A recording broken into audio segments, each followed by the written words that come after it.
والصلاة والسلام على أشرف الأنبياء والمرسلين وعلى آله وأصحابه أجمعين. اللهم إنا نسألك علما نافعا ورزقا طيبا وعملا متقبلا. اللهم يا مقلب القلوب ثبت قلوبنا على الدين. اللهم يا مصرف القلوب صرف قلوبنا على طاعتك. اللهم إنا نسألك الجنة وما يقربنا إليها من قول وعمل، ونعوذ بك من النار وما يقربنا إليها من قول وعمل. اللهم ائتك رقابنا ورقاب آبائنا وأمهاتنا من النار. اللهم ائتك رقابنا ورقاب أزواجنا وذرياتنا من النار. اللهم ائتك رقابنا ورقاب ولاة أمورنا وعلمائنا ومعلمنا من النار. ربنا اصرف عنا عذاب جهنم إن عذابها كان غراما. ربنا تقبل منا إنك أنت السميع العليم وتب علينا إنك أنت التواب الرحيم. ربنا آتنا في الدنيا حسنة وفي الآخرة حسنة وقنا عذاب النار. وصلى الله وسلم وبارك على نبينا ومولانا محمد وعلى آله وأصحابه أجمعين والحمد لله رب العالمين. Alhamdulillah, segala puji dan syukur senantiasa kita panjatkan kehadirat Allah Azza wa Jalla. Dalam kesempatan pagi hari ini kita masih diberikan oleh Allah kemudahan untuk kembali membuka mata kita dan melanjutkan perjuangan kita. Setiap dari kita ketika dipanjangkan kembali usianya oleh Allah, ketika kita bisa bangun di pagi hari, maka kita dianjurkan mengucapkan kalimat Alhamdulillah. Kita bersyukur kepada Allah. Maka di antara doa yang dianjurkan Rasulullah adalah kita membaca Alhamdulillah alladzi ahyana ba'da ma amatana wa ilaihin nusyur. Alhamdulillah, segala puji hanya milik Allah. Alladzi ahyana, yang telah menghidupkan kami setelah kematian kecil ini, dan semua dari kita akan dikembalikan kepada Allah Subhanahu wa taala. Maka bangunnya kita di pagi hari ini itu bukan tanpa arti, bukan tanpa makna. Bangunnya kita di pagi hari ini artinya Allah memberikan kesempatan kepada kita untuk kembali mengumpulkan bekal-bekal kita. Artinya Allah memberikan kesempatan kepada kita untuk mentobati dosa-dosa kita. Artinya Allah memberikan kesempatan kepada kita untuk memperbaiki diri kita, meningkatkan kualitas diri kita. Maka semoga Allah jadikan kesempatan ini menjadi kesempatan yang bisa kita manfaatkan dengan semaksimal mungkin, mengumpulkan bekal terbaik yang akan kita bawa ke sisi Allah Subhanahu wa taala. Maka semoga suatu hari kelak kita diwafatkan dalam keadaan kita berjalan di atas jalan keistiqomahan. Semoga suatu hari kelak kita diwafatkan dalam keadaan husnul khatimah, akhir kehidupan yang baik, dan semoga Allah Subhanahu wa taala memasukkan kita semua ke dalam al-jannah, surga Firdaus yang tertinggi di sisi Allah Azza wa Jalla. Kemudian salawat beriring salam semoga senantiasa tercurahkan kepada Nabi uswatun hasanah kita, Nabi Muhammad sallallahu alaihi wasallam. Allahumma salli ala nabiyyina Muhammadin wa ala ali Muhammad kama sallaita ala Ibrahim wa ala ali Ibrahim.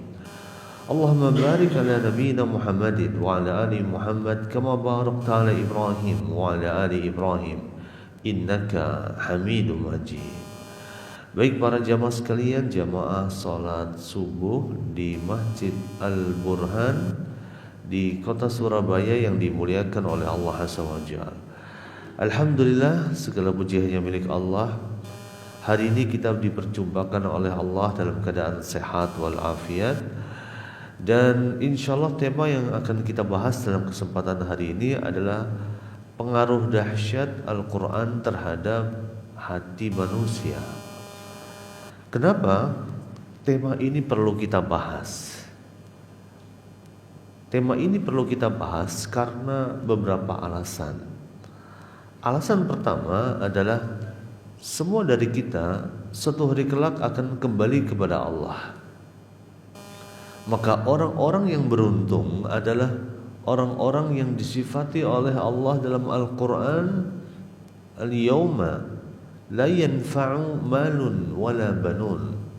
Di hari di mana tidak bermanfaat anak-anak dan harta kalian, illa man atallaha biqalbin salim, kecuali orang yang datang kepada Allah dengan hati yang selamat. Maka tema ini menjadi penting karena isu tentang hati yang selamat ini merupakan isu yang besar bagi seorang muslim. Kita sebagai seorang muslim harus berupaya mengupayakan saat kita kembali kepada Allah, hati kita selamat. Selamat dari segala bentuk kesyirikan, selamat dari segala bentuk kerusakan, selamat dari segala bentuk kezaliman, selamat dari segala bentuk keburukan, selamat dari segala bentuk pengingkaran dan berbagai hal yang tidak diinginkan. Maka kita ingin ketika kita kembali, Allah mewafatkan kita dalam keadaan Allah mencintai diri kita, Allah ridho kepada kita, Allah berkenan untuk mengampuni dosa-dosa kita. Dan itu semua tidak mungkin akan bisa terwujud tanpa kita yang berusaha untuk mengupayakannya. Maka tema ini menjadi penting karena suatu hari kelak kita akan kembali kepada Allah, dan orang-orang yang beruntung adalah orang yang kembali kepada Allah dalam keadaan hati mereka itu bersih. Nah, kemudian yang kedua, kenapa tema ini begitu penting untuk kita bahas? Karena bicara tentang masalah hati, kita akan bicara tentang pusat kebahagiaan pada diri manusia. Bicara masalah hati, kita bicara tentang pusat penilaian Allah terhadap seorang manusia. Ya. Maka bicara tentang hati, maka hati adalah pusat penilaian Allah terhadap manusia. Allah tidak pernah melihat harta kita, Allah tidak pernah melihat rupa kita. Innallaha la yanduru ila suwarikum wala ila amwarikum.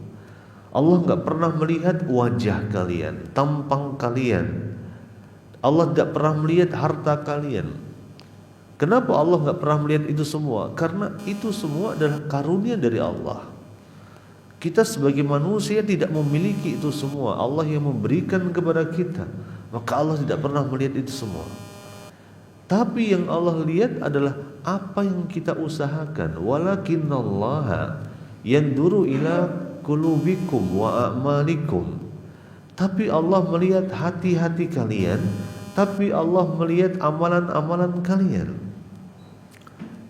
Maka hal ini menunjukkan bahwa hati manusia adalah pusat penilaian Allah Subhanahu wa taala terhadap seorang hamba. Termasuk hati manusia adalah pusat kebahagiaan. Di dalam Islam, bahagia itu bukan karena kita punya sesuatu, tidak. Dalam Islam, bahagia adalah bukan karena kita mencapai kedudukan tertentu, tidak. Tapi konsep bahagia dalam Islam adalah bahagia itu bukan tujuan, bahagia itu adalah buah dari iman. Saat kita beriman, saat kita bertakwa, saat kita melakukan ketaatan, maka itu semualah yang mengantarkan kita ke dalam pintu kebahagiaan. Jadi bahagia itu bukan sesuatu yang dituju bagi seorang muslim. Bahagia itu adalah bonus. Bahagia itu adalah pemberian dari Allah. Dan orang itu gak mungkin bahagia tanpa dia memperhatikan masalah hatinya. Karena Bahagia itu adalah buah dari apa yang terpendam dalam hati. Kemudian selanjutnya, setelah kita memahami tentang pentingnya pembahasan kita hari ini, maka ada sebuah pertanyaan besar ya. Ada pertanyaan besar. Ketika kita sudah tahu bahwa dalam diri manusia ada segumpal darah, ala inna fil jazadi mudghah. Sungguhnya dalam jasad manusia ada segumpal daging. Idza salahat salahal jasadu kulluh. Kalau segumpal daging itu baik, maka yang lain akan baik. Wa idza fasadat, kalau segumpal daging itu buruk, fasadal jasadu kulluh, maka seluruh jasad juga akan rusak. Ala wahiyya al-qalbu, maka itu adalah hati. Kalau kita sudah tahu, lalu pertanyaannya adalah, lalu bagaimana caranya? Bagaimana cara kita untuk memperbaiki hati manusia, hati kita sendiri? Karena sudah disebutkan bahwa hati manusia bisa sakit, bahkan hati manusia bisa mati. Lalu bagaimana caranya agar hati manusia senantiasa terjaga, berada dalam performa terbaiknya, dijauhkan dari segala bentuk keburukan? Maka di antara metode terbaik, di antara cara terbaik untuk membersihkan hati manusia adalah membersihkan hati manusia bersama dengan Al-Quranul Karim. Karena Al-Quranul Karim itu punya efek yang sangat dahsyat bagi seorang manusia. Maka dari itu, inilah kesempatan yang ingin kami berikan kepada para jamaah sekalian. Kita sudah berada di tanggal 14 Sya'ban, ya 14 Sya'ban, artinya 16 hari lagi kita udah masuk bulan suci Ramadan. Dan dulu para ulama kita, kalau sudah masuk bulan Sya'ban, mereka udah mulai menutup toko-toko mereka. Mereka fokuskan diri mereka untuk mulai membaca Al-Quranul Karim, karena mereka sadar mereka akan berhadapan dengan bulan Ramadan. Dan bulan Ramadan ini bukan sekedar momentum, bukan sekedar bulan, tetapi Ramadan ini adalah sebuah kesempatan emas untuk kembali berinteraksi dengan Al-Quranul Karim. Maka dulu para ulama kita, dulu orang-orang soleh di antara para salafus soleh, mereka menjadikan bulan ini sebagai bulan untuk mulai berinteraksi dengan Al-Quran lebih intens lagi. Maka dikatakan bulan Sya'ban ini merupakan Syahrul Al-Qura, bulannya para pembaca Al-Quranul Karim. Nah, maka dari itulah kemudian kita akan bahas hari ini tentang efek dahsyat Al-Quran terhadap hati manusia. Kenapa? Karena hati manusia itu bisa sakit dan bisa mati. Dan hati manusia ketika terjangkiti penyakit, maka banyak di antara kita yang tidak menyadarinya. Kalau kita merasakan sakit fisik, sakit pilek, panas, batuk, kita bersegera untuk mencari obatnya. Tapi ketika hati kita kadang-kadang mengalami sakit, hati kita diliputi penyakit ria, penyakit ujub, penyakit sombong, penyakit takabur, penyakit lalai, penyakit iri, penyakit dengki, penyakit cinta dunia secara berlebihan. Kadang-kadang kita nggak merasakannya. Kita tidak merasa bahwa hati kita sedang terancam. Kita tidak merasa bahwa hati kita sedang sakit. Bahkan kita tidak merasa bahwa hati kita sudah mati. Maka bicara tentang tema ini, Allah Subhanahu wa taala telah menyebutkan di dalam Al-Qur'anul Karim. Di surat Yunus, Allah Subhanahu wa taala menegur manusia. Ya ayyuhan nas, qad ja'atkum mau'idatun mir rabbikum. Wahai manusia sekalian, telah datang mau'idah, peringatan dari Tuhan kalian, wa syifaa'un lima fis sudur, dan telah datang syifa, itu obat atas apa yang ada di hati manusia. Di surat Yunus ayat 57 ini Allah dengan tegas mengatakan bahwa apa yang Allah turunkan dari Al-Quran merupakan syifa, adalah obat. Artinya kalau kita ingin bahagia, maka di antara cara tercepat untuk meraih bahagia itu adalah memperbaiki hati manusia, memperbaiki hati kita. Dan di antara cara paling efektif untuk memperbaiki hati manusia adalah bersama dengan Al-Quranul Karim. Maka seseorang itu akan bisa dilihat kondisi hatinya, dilihat dari bagaimana interaksi dia dengan Al-Quranul Karim. Maka betullah kata Uthman bin Affan, dia pernah menyebutkan, lau taharat qulubukum, seandainya hati kalian itu bersih, ma syabi'at min kalami rabbikum, maka kalian tidak akan pernah merasa kenyang dalam membaca firman Allah Subhanahu wa ta'ala. Jadi Al-Quran itu dalam agama kita itu bukan hanya untuk dibaca, tapi Al-Quran itu ditadabburi untuk menghidupkan hati. Bukan cuma dibaca, tapi ditadabburi, dikaji di majelis-majelis tafsir, di majelis-majelis yang kita diingatkan tentang Al-Quranul Karim. Maka banyaklah meminta kepada Allah Subhanahu wa ta'ala, semoga Allah Azza wa Jalla di bulan Sya'ban ini semakin mendekatkan kita dengan Al-Quran, sehingga di bulan Ramadan nanti kita udah bisa gaspol, menghabiskan banyak waktu kita bersama dengan Al-Quranul Karim. Lalu sekarang pertanyaannya, bagaimana Al-Quran, bagaimana cara Al-Quran untuk memperbaiki hati manusia? Maka ada beberapa cara. Yang pertama, Allah Subhanahu wa ta'ala menyebutkan bahwa Al-Quran itu bisa melembutkan hati yang keras.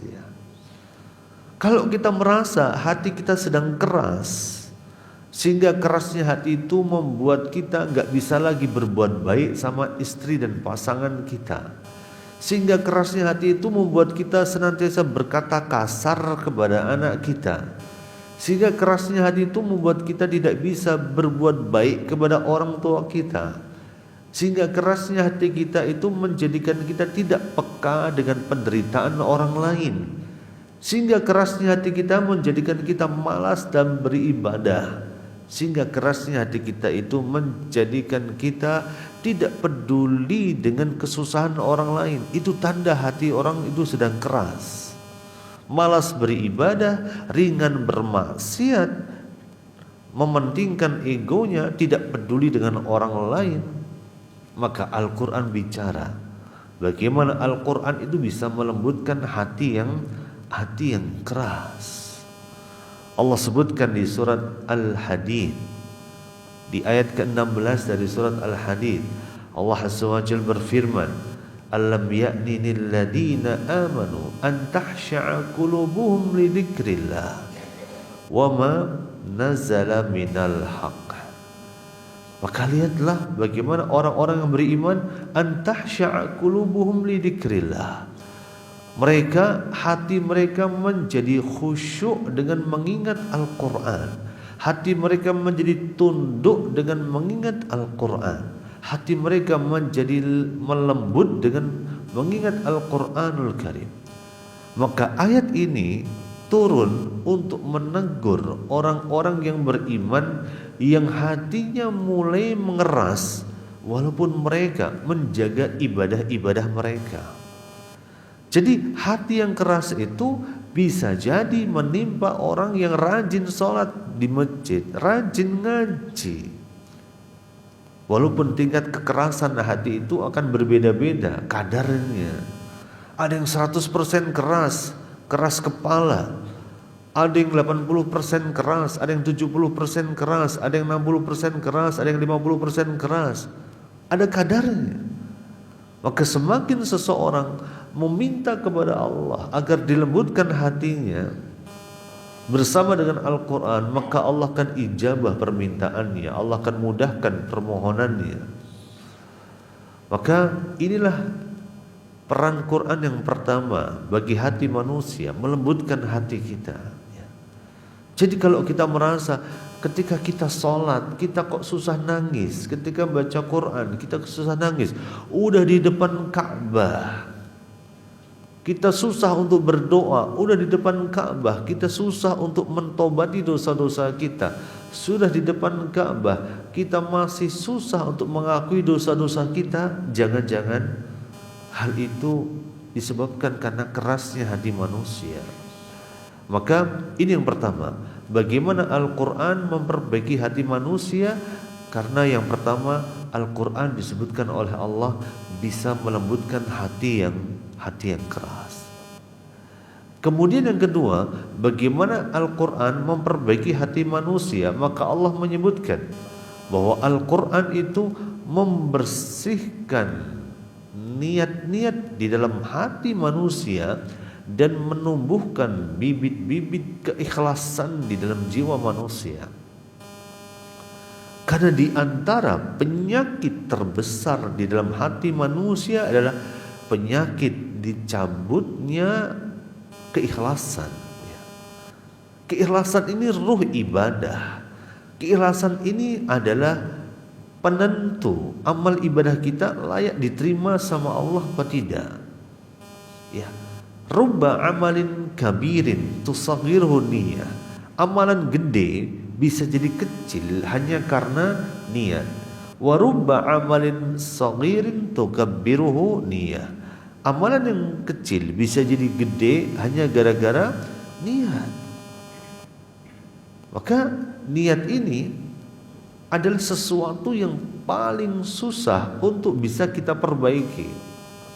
Maka tidak salah ketika Sufyan Ats-Tsauri dulu menyebutkan bahwa ma'allajtu syai'an asyaddu alayya min niyati. Tidak ada sesuatu yang lebih susah, lebih berat untuk aku perbaiki daripada niatku. Susah. Li'annaha tataqallabu alayya. Kan niat-niat itu berbolak-balik. Niat itu wolak-waliknya cepat banget ya. Maka orang Jawa itu kalau mengatakan orang yang gak punya pendirian dikatakan esok dele sore tempe ya. Padahal hati manusia itu lebih cepat daripada perubahan kedelai jadi tempe. Sekarang bilang iya, nanti bilang enggak. Sekarang bilang oke, nanti bilang jangan. Cepat banget, nggak butuh waktu lama, nggak butuh dari pagi sampai sore, beda menit aja itu sudah bisa beda pendapat. Maka memperbaiki niat bukan perkara yang mudah. Maka Allah menyebutkan bagaimana Al-Quran membantu kita untuk membersihkan niat dan menghadirkan keikhlasan dalam jiwa manusia. Maka Allah menyebutkan dalam Al-Quranul Karim di surat Al-An'am, Kul inna salati wa nusuki wa mahyaya wa mamati lillahi rabbil alamin. Katakanlah salatku, inna salati wa nusuki, sesembelihanku, wa mamati wa mahya wa mamati lillahi rabbil alamin. Hidupku matiku hanya untuk Allah subhanahu wa ta'ala. Artinya Allah mengajarkan kita, Al-Quran mengajarkan kita tentang arti keikhlasan. Ikhlas itu adalah ketika kita menjadikan semua perbuatan kita, bahkan menjadikan semua aspek kehidupan kita sebagai sarana untuk menuju Allah subhanahu wa ta'ala. Jadi jangan kasih ruang, jangan kasih celah bagi hati untuk mencari sesuatu di luar Allah subhanahu wa ta'ala. Maka Allah menyebutkan kul inna salati, dan kita tahu salat adalah ibadah yang paling agung. Dan ini adalah amalan yang pertama kali akan dihisab oleh Allah. Wa nusuki, dan nusuk adalah ibadah yang agung juga, menyembelih karena Allah. Wa mahyaya wa mamati, hidupku dan matiku, semuanya dari A sampai Z, dari hulu sampai hilir, lillahi rabbil alamin. Maka di sini kita bisa melihat bagaimana Al-Qur'anul Karim membantu kita membersihkan niat dan menghadirkan ikhlas. Dan ini bukan perkara yang mudah. Tidakkah kita ingat tentang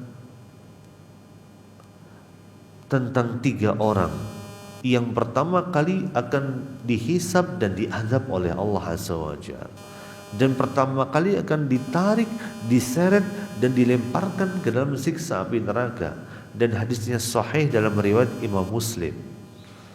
Orang yang pertama adalah orang yang membaca Al-Quran. Orang yang kedua adalah orang yang berjihad. Orang yang ketiga adalah orang yang bersedekah, berinfak. Dan 3 orang ini merupakan 3 pilar agama, 3 pilar dakwah.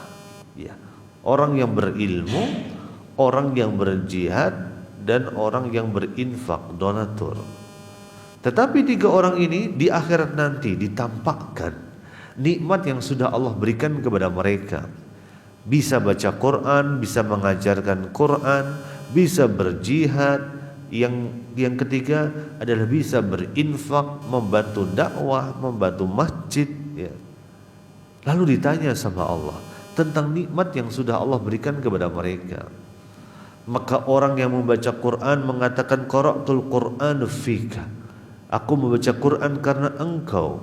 Yang berjihad, qataltu fika, aku berjihad karena engkau. Yang berinfak lalu mengatakan, aku berinfak karena engkau. Maka Allah mengatakan, kadzabta, engkau berdusta. Engkau berdusta. Kepada orang yang membaca Quran, Allah mengatakan, walakin liyuqal annaka qari, engkau baca Quran supaya dikatakan seorang qari. Kemudian orang yang berjihad, Allah mengatakan, walakin liyuqal annaka jari, engkau berjihad supaya dikatakan pemberani. Kepada orang yang kemudian berinfak, maka Allah mengatakan, walakin liyuqal annaka jawad, tapi engkau berinfak supaya dikatakan orang yang dermawan. Faqad qil, dan kalian sudah mendapatkan sanjungan di mata manusia, kedudukan di mata manusia, cinta di mata manusia. Faqad qil.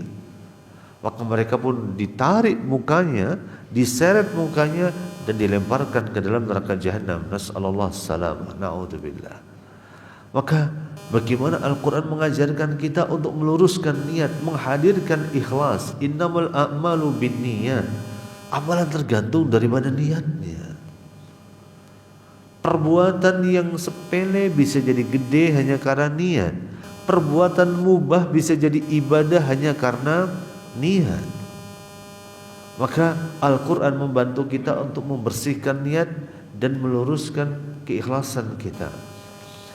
Kemudian yang ketiga, bagaimana Al-Quranul Karim memperbaiki hati manusia. Maka di antaranya Al-Quran tersebut menenangkan hati yang gelisah, menenangkan hati yang mengalami kecemasan, menenangkan hati yang sedang mengalami ketakutan, menenangkan hati yang sedang mengalami kegalauan. Semua dari kita ketika hidup pasti mengalami ketakutan, kecemasan, kekhawatiran. Semua dari kita pasti pernah mengalaminya. Lalu bagaimana obatnya? Obatnya adalah Al-Quran sudah menyediakan obat terbaik. Maka Allah menyebutkan bahwa orang yang kemudian senantiasa banyak mengingat Allah, ya, Allah berikan ketenangan dalam hidupnya. Ala bidzikrillahi tatmainnul qulub. Bukankah dengan mengingat Allah hati kalian akan tenang, ya? Kebalikannya, orang yang enggak pernah ingat sama Allah, jauh dari Al-Quran. Apa kata Allah di surat Taha? Waman a'rada an dzikri, barang siapa berpaling dari peringatanku, fa inna lahu ma'isyatan dhanka, maka Allah akan berikan kepada dirinya ma'isyatan dhanka, hidup yang sempit ya. Maka solusi dari kesempitan hidup, solusi dari kesusahan hidup, solusi dari kegelisahan hidup, solusi dari kecemasan hidup, solusi dari ketakutan hidup adalah kembali sama Al-Quran. Ala bidzikrillahi tatmainnul qulub. Bukankah dengan mengingat Allah hati kalian akan merasakan ketenangan? Waman a'rada an dzikri, barang siapa berpaling dari peringatanku, semakin menjauh dari Al-Quran, maka fa innalahu ma'isyatan dhanka, hidupnya diberikan ketakutan, kecemasan, kekhawatiran ya. Maka hati manusia, jiwa manusia diciptakan oleh Allah dengan sebuah tabiat dan karakter. Dan jiwa manusia karakternya akan tenang kalau didekatkan dengan Al-Quran. Dan tabiat jiwa manusia itu tidak akan pernah tenang dengan dunia, tidak akan pernah tenang dengan jabatan, tidak akan pernah tenang dengan pujian, tidak akan pernah tenang dengan sanjungan. Orang kalau udah dapat dunia, dia nggak akan pernah merasa puas. Orang mencari dunia kayak orang minum air laut. Semakin dia minum, semakin dia haus, pengen nambah lagi. Orang ngumpulin harta, dia tidak akan pernah berhenti. Orang mencari sanjungan tidak akan pernah berhenti. Orang mencari dunia tidak akan pernah berhenti. Kenapa? Karena Allah tidak pernah ciptakan harta, dunia, sanjungan, kedudukan, jabatan, itu tidak pernah Allah jadikan itu bisa menenangkan hati manusia. Nah, Allah tidak pernah jadikan itu bisa menenangkan hati manusia. Yang bisa menenangkan hati manusia diantaranya adalah Al-Quran. Maka lihatlah bagaimana kita bisa melihat, inilah diantara cara Al-Quran untuk memperbaiki hati manusia. Dan sejarah mencatat bagaimana dulu di zaman Nabi SAW, di antara kisah Rasulullah ketika berdakwah di kota Mekah adalah bagaimana dulu orang yang paling memusuhi dakwah Rasulullah adalah seorang pria yang bernama Umar bin Khattab. Ya, seorang pria bernama Umar bin Khattab.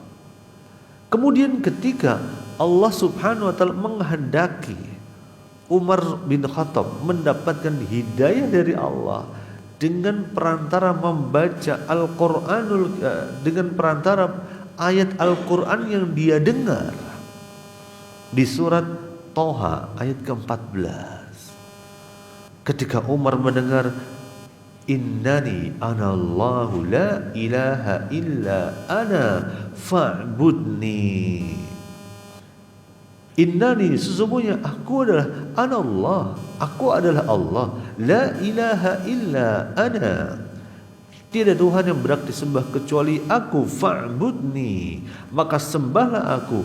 Maka ayat ini seolah-olah menembus hati Umar, meluluhkan kesombongan dalam dadanya dan mengubahnya menjadi hamba Allah yang paling takut sama Allah Subhanahu wa taala.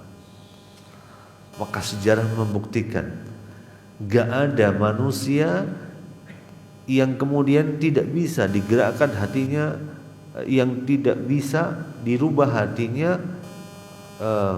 Tidak ada manusia sekeras apapun dia, seatos apapun dia, sesombong apapun dia, seangkuh apapun dia, ketika Allah berkehendak memberikan hidayah bersama dengan Al-Quran, maka hatinya pasti akan berubah. Maka dari itu, kalau kita mendapati hati kita begitu keras, mungkin kita perlu baca Quran, kita perlu mentadaburi Quran. Kalau kita mendapatkan anak kita susah diatur, susah diomongin, maka mungkin anak kita perlu didekatkan dengan Al-Quran, perlu didekatkan dengan majelis-majelis Al-Quran, perlu didekatkan dengan orang-orang yang berinteraksi bersama dengan Al-Quran. Semoga Al-Quran ini bisa melunakkan hatinya, menyembuhkan hatinya, membersihkan hatinya. Maka kisah Umar mengajarkan kita dari hati yang sangat keras menjadi hati yang sangat lembut. Dan ini menunjukkan, sejarah mencatat bagaimana Al-Quran itu punya efek yang sangat dahsyat pada hati manusia. Termasuk juga kemudian kisahnya Abu Bakar As-Siddiq. Bagaimana Abu Bakar As-Siddiq ini adalah sahabat Nabi yang paling sering menangis ketika membaca Al-Quranul Karim, yang menjadikan hati Abu Bakar menjadi manusia dengan hati yang sangat penyayang, mudah tersentuh, dipenuhi dengan rasa takut kepada Allah Subhanahu wa taala. Maka kelembutan hati ini lahir dari kedekatan seseorang, interaksi seseorang bersama dengan Al-Quran, bukan dari watak bawaan, bukan dari watak bawaan.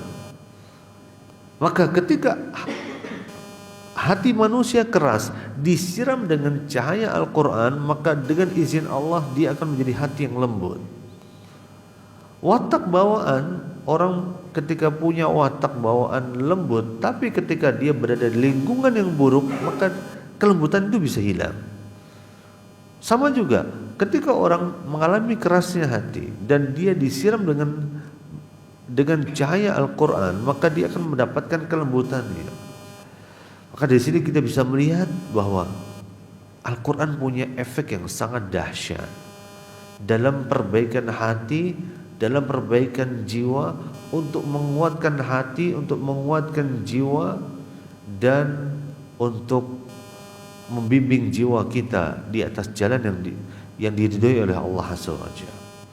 Lalu pertanyaan sekarang adalah, tanda bahwa hati manusia sudah diperbaiki oleh Al-Quran, itu tandanya bagaimana? Maka biasanya ketika manusia berhasil membangun, kita sebagai seorang hamba sudah berhasil membangun interaksi kita bersama dengan Al-Quran, biasanya seseorang itu akan mudah tersentuh dengan ayat-ayat Al-Quranul Karim. Dia mudah tersentuh dengan berita-berita tentang surga yang sangat dia rindukan. Dia begitu tersentuh dengan berita-berita tentang neraka yang sangat dia takutkan. Dia begitu tersentuh dengan kebesaran Allah Azza wa Jalla yang sangat dia rindukan. Maka biasanya hati manusia yang sudah diperbaiki oleh Al-Quranul Karim mudah tersentuh, ya. Sehingga muncul perasaan empati, mudah berempati dengan penderitaan orang lain, ya. Mudah memahami perasaan orang lain, tidak egois, ya. Maka fenomena hari ini banyak orang terkena penyakit NPD, Narcissistic Personality Disorder. Bisa jadi disebabkan karena jauhnya hati manusia dari Al-Quranul Karim. Nah, ini yang pertama. Yang kedua, tanda bahwa hati seseorang sudah diperbaiki oleh Al-Quranul Karim biasanya ditandai dengan ketakutan yang luar biasa terhadap dosa, ya. Ketakutan terhadap dosa. Kalau kita itu melakukan dosa rasanya kayak biasa-biasa aja, ini hati-hati, ini udah jadi alarm, ya. Bahkan digambarkan antara orang yang beriman dengan orang kafir, cara mereka memperlakukan dosa itu berbeda. Orang kafir memperlakukan dosa, melihat dosa kayak orang lihat lalat yang hinggap di hidungnya. Apa yang dilakukan? Digusah begini aja. Tapi orang yang beriman lihat dosa itu kayak orang yang lagi berdiri di bawah sebuah gunung yang udah mau rontok. Takutnya luar biasa. Maka dari itulah kemudian ketika seseorang hati sudah diperbaiki oleh Al-Quranul Karim, maka dia akan ditanamkan oleh Allah ketakutan yang luar biasa terhadap dosa. Sehingga dosa-dosa ini menjadikan dia itu bersegera untuk bertobat, bersegera untuk memperbanyak istighfar. Maka yuk kita cek ya. Kita cek kita sehari semalam beristighfarnya udah berapa kali begitu. Rasulullah saja gambarannya, Rasulullah yang sudah dijamin masuk surga, dijamin diangkat derajatnya, dijamin diampuni dosa-dosanya. Apa kata Rasulullah? Ya ayuhan nas, tubu ilallah wastaghfiruhu fa inni atubu ilallah wastaghfiruhu fi kulli yaumin mi'ata marrah. Wahai manusia sekalian, bertobatlah, beristighfarlah, karena aku bertobat beristighfar tiap hari itu 100 kali. 100 kali. Kalau kita berapa kali? Kalau kita mungkin sebagai simulasi, kita paling mentok baca habis sholat, baca istighfar 3 kali. Astaghfirullah, astaghfirullah, astaghfirullah. Allahumma antas salam wa minkas salam sampai akhirnya. Subuh baca itu 3 kali, duhur 3 kali, asar 3, maghrib 3, isya 3, 3 kali 5, 15. Rasulullah bacanya berapa? 100 kali. Kita surplus apa defisit kira-kira? Defisit kita. Defisit berapa? Ya dikurangi saja. 100 kurangi 15 berapa? 85 gitu. Maka tanda bahwa hati manusia sudah diperbaiki oleh Allah, dia akan bersegera untuk bertobat, bersegera untuk beristighfar. Karena manusia terbaik bukan manusia yang nggak pernah berbuat salah. Manusia yang terbaik bukan manusia yang nggak pernah berbuat dosa. Manusia terbaik bukan manusia yang tidak pernah berbuat zalim, tapi manusia terbaik adalah manusia yang kembali dengan istighfar mereka, kembali kepada Allah dengan taubat mereka. Kullu bani Adam khata. Setiap anak manusia itu salah, zalim. Wa khairul khata'in tawabun. Dan sebaik-baik orang yang salah adalah orang yang bertaubat. Maka ini rahasia kenapa Allah menggambarkan tentang hakikat ulama. Ulama itu bukan orang yang punya gelar yang panjang. Ulama itu bukan orang yang sekedar hafal Quran. Ulama itu bukan orang yang sekedar lulusan dari luar negeri, dari kampus yang terkenal di Timur Tengah sana. Bukan, gak otomatis jadi ulama. Allah mensifati ulama dengan sifat innama yakhsyallaha min ibadihil ulama. Sesungguhnya yang paling takut kepada Allah di antara para hambanya adalah ulama. Jadi bagaimana kemudian Allah mensifati ilmu dengan takut? Innamal ilmu khasyah. Sesungguhnya ilmu itu adalah rasa takut kepada Allah Subhanahu wa taala. Semakin orang punya rasa takut kepada Allah, artinya itu menjadi sebuah tanda bahwa hatinya sudah diperbaiki oleh Al-Qur'anul Karim. Dan di antara tanda juga hati seseorang sudah diperbaiki oleh Allah Subhanahu wa taala lewat perantara Al-Qur'anul Karim adalah dia diberikan keringanan dalam beribadah. Beribadah diberikan keringanan, dalam beristiqomah diberikan keringanan. Maka semoga hadirnya kita di masjid ini untuk sholat subuh berjamaah dan duduknya kita untuk duduk di majelis ilmu di pagi hari ini, semoga menjadi tanda bahwa Allah sudah memberikan keringanan pada diri kita untuk beribadah kepadanya. Ya, karena tidak semua orang yang beriman bisa diberikan kemudahan untuk bisa menunaikan sholat subuh berjamaah. Hari ini bersyukurlah Allah masih berikan taufik, Allah masih berikan kemudahan, Allah masih berikan keringanan bagi diri kita. Mintalah taufik kepada Allah. Semoga Allah istiqomahkan langkah kita. Semoga Allah Subhanahu wa taala kemudian memudahkan urusan kita, sehingga dengan itu Allah Subhanahu wa taala terus menguatkan kita di atas jalan ketaatan ini. Kemudian yang terakhir, gimana kira-kira cara praktis memperbaiki hati dengan Al-Quran? Maka ada beberapa poin penting, kami sebutkan beberapa saja. Yang pertama tentunya adalah kita membaca Quran dengan niat menyembuhkan hati kita. Ingat, harus diniatin. Innamal a'malu binniyat. Sama-sama minum air zam-zam, ya.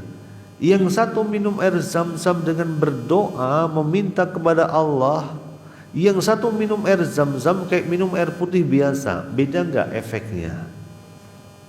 Beda. Rasul menyebutkan ma'u zam-zam lima syuribalah. Air zam-zam ini sesuai dengan niat orang yang meminumnya. Orang sakit kepala minum air zam-zam, insya Allah hilang sakit kepalanya. Orang lapar minum air zam-zam, insya Allah Allah akan kenyangkan dirinya. Tapi kalau kita cuman minum saja, maka nggak ada efeknya. Maka dari itu disunahkan kalau minum air zam-zam kita baca Allahumma inni as'aluka ilman nafi'an wa rizqan wasi'an wa shifaan min kulli da'. Harus diniatin. Sama juga kita baca Quran juga diniatin. Bukan cuma baca, tapi ya Allah, aku baca Quran ini supaya Engkau bersihkan hatiku ya Allah, supaya Engkau lembutkan jiwaku ya Allah, supaya Engkau tundukkan hawa nafsuku ya Allah. Harus diniatin begitu. Ya, ini merupakan cara praktis pertama yang banyak dilalaikan oleh manusia. Kita baca Quran cuma sekedar baca. Kita berangkat ke masjid cuma sekedar berangkat ke masjid. Kita berangkat ngaji cuma sekedar ngaji. Coba sekali-kali pas kita ke pengajian, kita keluar rumah kita niatin, ya Allah, hilangkan kejahilan pada diriku. Semoga ilmu yang aku dapatkan pas pengajian ini bisa jadi ilmu bermanfaat, bisa dengan ringan kami amalkan, dan bisa dengan ringan kami dakwahkan. Ini sekedar niat, tapi efeknya luar biasa. Sama juga dengan orang baca Quran. Orang baca Quran kadang-kadang baca Quran karena terbawa suasana. Masuk masjid nunggu qomat, yang lain baca Quran, masa kita baca HP? Ya udah, ikut baca Quran. Kita baca Quran karena terbawa suasana, maka nggak menimbulkan efek. Tapi ketika kita baca Quran dan kita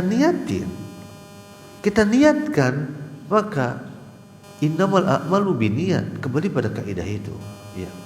Ini cara praktis pertama memperbaiki memperbaiki hati dengan Quran. Jadi membaca Quran dengan niat untuk menyembuhkan hati dan jiwa manusia.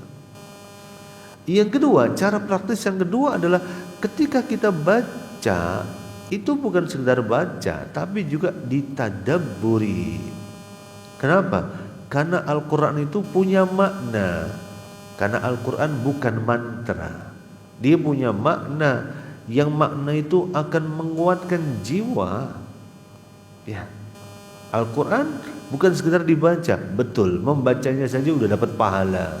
Tapi kalau kita bisa ngerti maknanya, maka itu akan semakin menguatkan hati dan jiwa.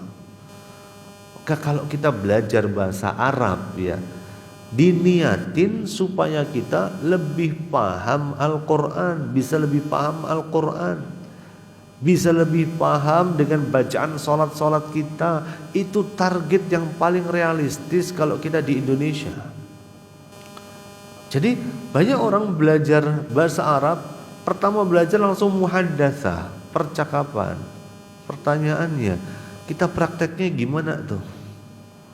Ya, kita yang sesama jamaah masjid belajar bahasa Arab, untuk praktek bahasa Arab pun kadang-kadang kita enggan gitu ya.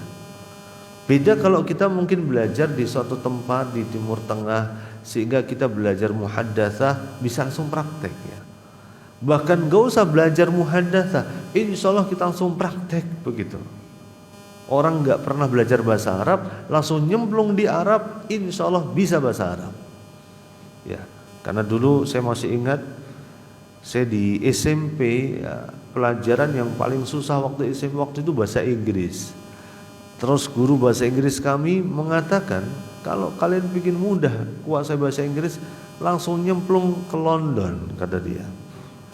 Langsung pergi ke London sana, nyemplung, insya Allah langsung bisa bahasa Inggris.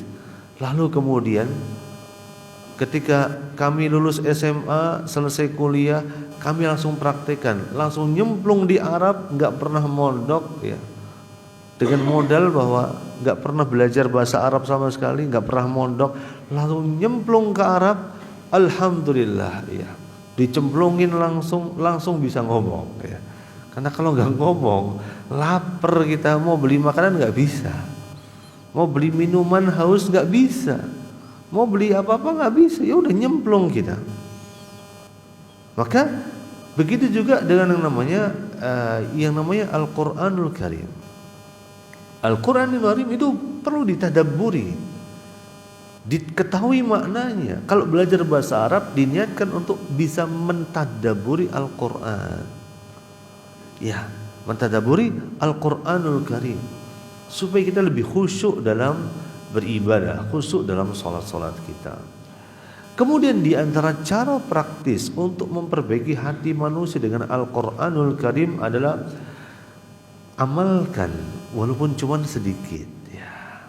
Berusaha mengamalkan apa yang kita baca, berusaha mengamalkan dari apa yang kita dapatkan.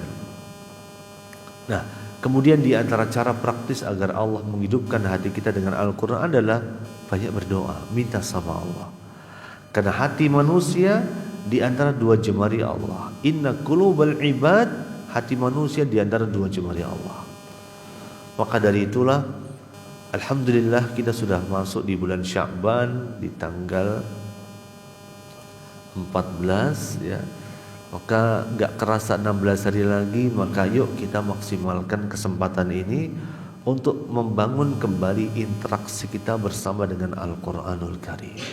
Supaya di bulan Ramadan kita sudah siap untuk gaspol bacaan Quran kita.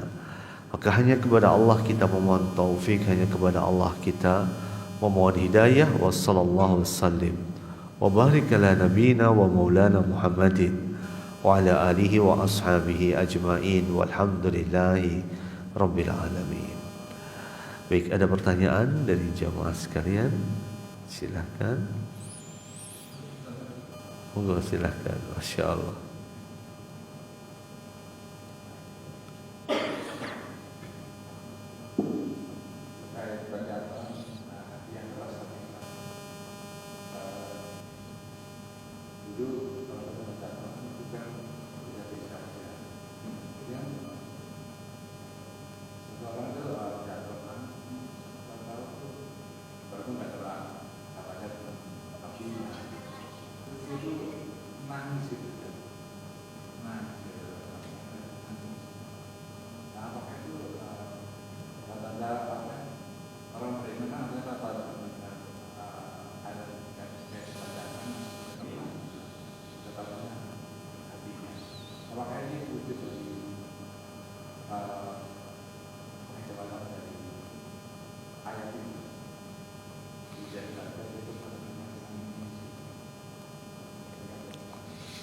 Baik. Bismillahirrahmanirrahim. Pertanyaan yang cukup menarik terkait dengan menangisnya seseorang ketika membaca Al-Qur'an Al-Karim. Maka dari itu ketika seseorang dilembutkan hatinya oleh Allah, maka di antara tandanya adalah dia mudah tersentuh dengan bacaan Al-Qur'anul Karim. Karena Allah sudah mensifati Al-Qur'an, sifatnya adalah menjadikan hati manusia menjadi tunduk, menjadi tenang. Ala bidzikrillahi tatmainnul qulub. Namun masalahnya adalah tidak semua orang menangis itu memiliki secara yakin dan pasti menunjukkan bahwa dia memiliki hati yang sudah dilembutkan oleh Allah. Karena kita nggak pernah tahu, innamal a'malu binniyat. Bisa jadi orang kemudian melakukan sesuatu karena apa? Karena dia menangis bukan karena dia mengingat bacaan Quran tadi, karena mungkin orang nangis karena ingat utangnya mungkin ya. Ya Allah, jatuh tempo hari ini ya Allah, nangis begitu. Bisa jadi ya. Maka tidak mesti satu fenomena maka melazimkan hakikat yang sama ya. Maka yuk kita sama-sama kita introspeksi. Ketika tadi saya nangis baca Quran, ini kenapa ya? Apa karena saya ingat utang saya? Atau saya lagi sakit kepala lalu saya nangis begitu? Ataukah karena betul-betul karena hati saya sudah dilembutkan oleh Allah ketika mendengar ayat ini, kok rasanya bergetar begitu, rasanya takut sama Allah? Atau ketika mendengar berita tentang surga rasanya kok bahagia, dan saking bahagia sampai nangis? Mungkin nggak orang bahagia sampai nangis kira-kira? Mungkin nggak kira-kira? Mungkin ya. Iya, orang bahagia nangis, orang sedih nangis, orang ketawa nangis juga, bisa juga kan ya. Ada orang ketawa sampai nangis loh. Kok nangis kenapa? Ya karena saking kencangnya ketawanya. Jadi satu fenomena itu tidak melazimkan makna yang sama. Kalau itu terjadi pada diri kita, yuk kita introspeksi. Aku nangisnya kenapa gitu deh? Karena senut-senut sakit gigi, sakit kepala, atau ingat utang, atau apa begitu, atau betul-betul kita sudah dilembutkan oleh Allah. Jadi kalau itu terjadi pada diri kita, yuk sama-sama kita berintrospeksi dengan jujur ya. Maka semoga Allah melembutkan hati kita semua. Barakallahu fikum. Ada lagi? Silakan. Untuk baca Quran itu ada waktu tertentu. Kalau misalkan habis sholat tahajud atau habis bantu atau gimana waktu tertentu ada ketentuan. Terima kasih. Baik. Untuk membaca Al-Quranul Karim tidak ada batasan waktu ya, selama tidak dilakukan pada tempat-tempat yang terlarang. Jadi gak bisa orang di pagi-pagi begini sambil nunggu di WC gitu ya, lalu dia sambil baca Quran ya.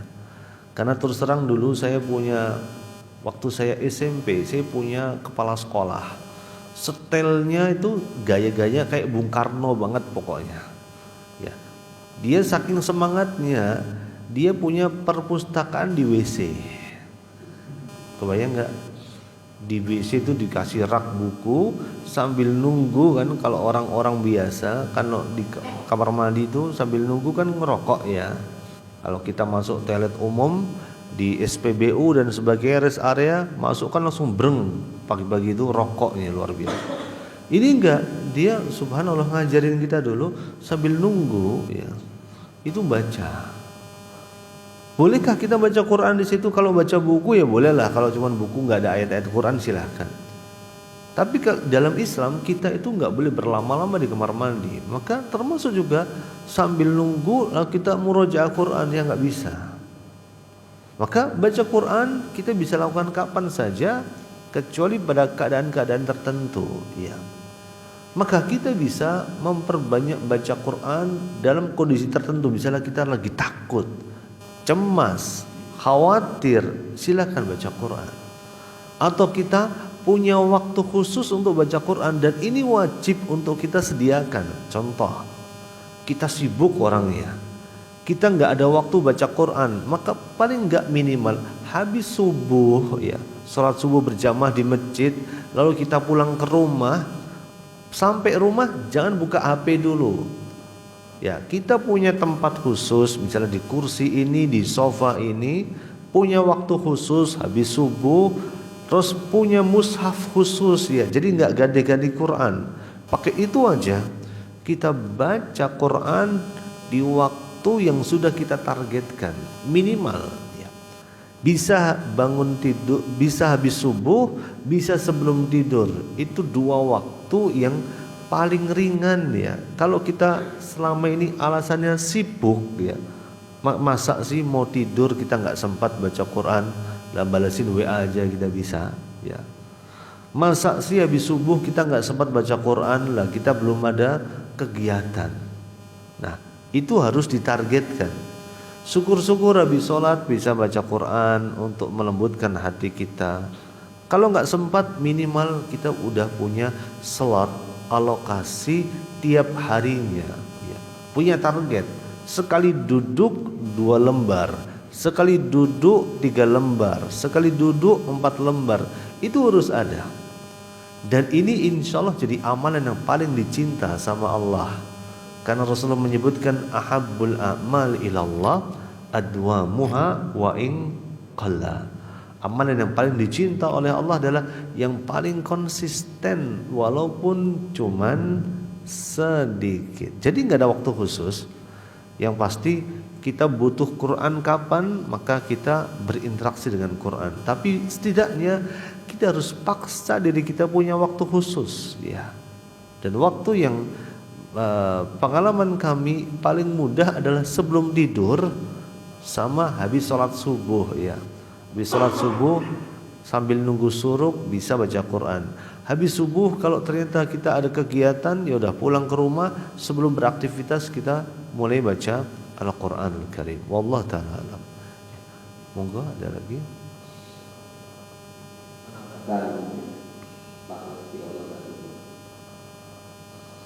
Saya selalu membaca Al-Quran, kemudian membaca artinya juga, kemudian juga menghayatinya, kemudian membayangkan juga. Tapi ketika digunakan untuk sholat, misalnya sholat sunnah atau masjid jadi imam, misalnya di ayat terakhir surat Al-Baqarah itu dari laitani dulu itu, sebelum membaca itu bisa nangis bisa. Apalagi ketika membaca juga Iji ila bikiro ya dan malam itu juga nangis gitu. Apakah itu karena kita menghayatinya juga? Apakah itu juga bagian dari Allah mudahkan untuk menjaga hatinya atau bagaimana? Lalu yang kedua, ada seseorang yang sama belajar ngaji, membaca Al-Quran. Ada yang satu mudah, ada yang satu sulit untuk mengapa bertahun-tahun. Apa yang kalian lakukan? Terima kasih. Baik, saya jawab yang kedua dulu. Ada orang yang dimudahkan oleh Allah untuk baca Quran. Ada yang baca Quran dia susah, ya.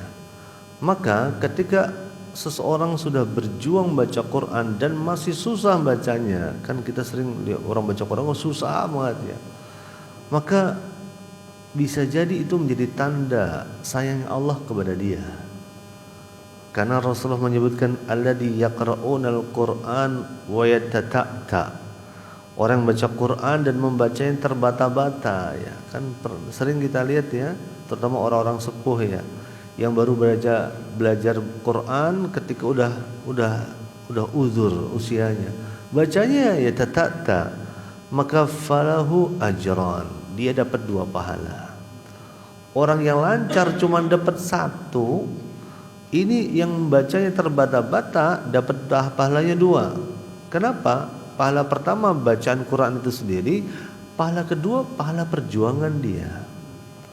Jadi kalau hari ini kita merasa udah tua, baru ngaji Quran, baru belajar baca Quran dan bacanya gerak yang panjang dipendekin, pendek dipanjakin, ganti hurufnya, ya. Kayak orang Jawa gak bisa bilang Z, ya. Wa mimma rozaqnahum yunfikun, gak bisa baca wa mimma royakna. Mereka gak bisa nyebut nama Abdur Razzaq, namanya Abdur Royak, ya. Terus alamin, alhamdulillahi rabbil alamin, gak bisa wa rabbil alamin, ya. Nggak usah malu, ya, karena memang belajarnya memang udah tua, ya udah nggak usah malu, tetap baca, tetap berjuang, pahalanya 2, insya Allah. Itu artinya tanda Allah sayang sama kita. Jadi jangan pernah berhenti, ya. Aku malu sama yang masih muda, bacanya apik, suaraku elek misalnya, jangan pernah berhenti. Nah, ini pertanyaan kedua. Pertanyaan yang pertama adalah ketika kita kemudian memahami arti dari Al-Quran ngerti isinya, itulah yang membuat kita lebih mudah untuk memahami dan menghayati bacaan-bacaan kita, sehingga kita lebih khusyuk ya. Karena di antara cara untuk bisa lebih khusyuk dalam sholat kita, kita ngerti bacaan sholat kita. Karena bacaan sholat itu bukan mantra, tapi ada doa dan penuh makna. Maka kalau kita merasa lagi baca ayat tertentu dan kita ingat betul dahsyatnya akan ketakutan pada kejadian tertentu atau kebahagiaan saat mendengar berita tertentu, maka saat kita dimudahkan meneteskan air mata kita, itu merupakan semoga menjadi tanda bahwa Allah sudah melembutkan hati kita ya. Tetapi saya tegaskan, fenomena yang sama bukan berarti menunjukkan akan hakikat yang sama juga. Karena ada orang-orang yang bisa jadi dia meneteskan air mata untuk bermain drama, untuk membuat sebuah citra di mata manusia. Dan itu harus kita kembalikan pada diri kita. Saya gitu ngapain kira-kira? Innamal a'malu binniyat. Amalan tergantung daripada niat ya. Wallahu taala alam. Semoga Allah mudahkan. Masih ada? Monggo Pak D. Ya.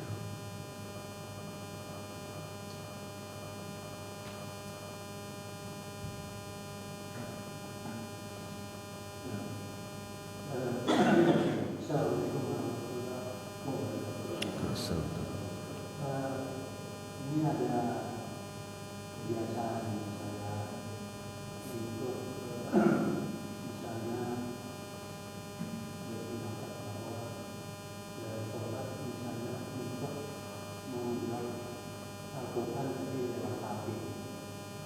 Nah, sehingga ini kalau sholat yang wajib misalnya melaksanakan sholat wajib, saya nggak mau pakai HP atau hafalan saya. Saya kemudian kalau untuk sholat sunnah, nah itu boleh saya baca dengan HP. Soalnya kalau itu bisa artinya lebih bisa dibaca. Nah, bagaimana? Baik. Ada pertanyaan yang cukup menarik terkait dengan sholat dengan menyimak bacaan Quran dengan HP atau mushaf begitu ya. Nah, kalau ketika sholat wajib ya jangan pakai HP kan, kita sholatnya di belakang imam ya. Kita ngikutin bacaan imam. Cuman ketika kita pingin sholat sunnah, terutama tahajud, maka kita terkadang pingin berlama-lama dalam sholat. Tapi masalahnya kita itu mungkin punya bacaan Quran dan hafalan Quran nggak banyak, ya. Sehingga solusinya adalah kita bisa sholat dengan membaca mushaf atau pakai HP. Namun yang diperhatikan adalah, dan ini yang jarang untuk dinotis oleh banyak orang, bahwa kita harus menjaga sholat kita untuk tidak melakukan gerakan di luar sholat secara berlebihan. Maka gimana caranya? Alhamdulillah udah ada solusinya ya. Salah satunya adalah bisa pakai mushaf tahajud ya. Kita sholat sambil baca mushaf, silahkan, gak ada masalah. Atau kemudian kemarin saya dapat postingan dari sebuah marketplace di Arab sana ya, ada tempat kayak gelang begitu, jadi kayak nanti ada dudukannya buat naruh HP, jadi orang ketika sholat begini terus baca. Jadi ketika rukuk sujud dia nggak perlu naruh HP karena udah nempel di sini. Jadi kayak ada dudukannya begitu ya, kayak begini ya. Ini kan ada tripodnya nih. Nah ini tidak, ini ada di pergelangan ini bisa dipasang. Terus kemudian nggak tahu di Indonesia ada belum, karena itu iklan dari sebuah marketplace di Saudi Arabia sana. Kok iklannya datang ke saya, terus ada buat dudukan HP. Jadi ketika sujud HP-nya nempel terus di sini. Maka itu bisa jadi solusi. Karena di antara kewajiban orang sholat adalah menjaga dirinya dari gerakan-gerakan yang bukan bagian dari gerakan sholat, karena berpotensi membatalkan sholat seseorang. maka silakan, tidak ada masalah. Ya, barakallahu fiik. Ada lagi? Cukup ya? Maka semoga Allah Subhanahu wa taala menjadikan apa yang kita bahas hari ini menjadi ilmu yang bermanfaat. Wassallallahu wasallim wa barik ala nabiyyina Muhammad wa ala alihi wa ashabihi ajma'in walhamdulillahi rabbil alamin. Subhanakallahumma wa bihamdik asyhadu an la ilaha illa anta astaghfiruka wa atubu ilaik. Assalamualaikum warahmatullahi wabarakatuh.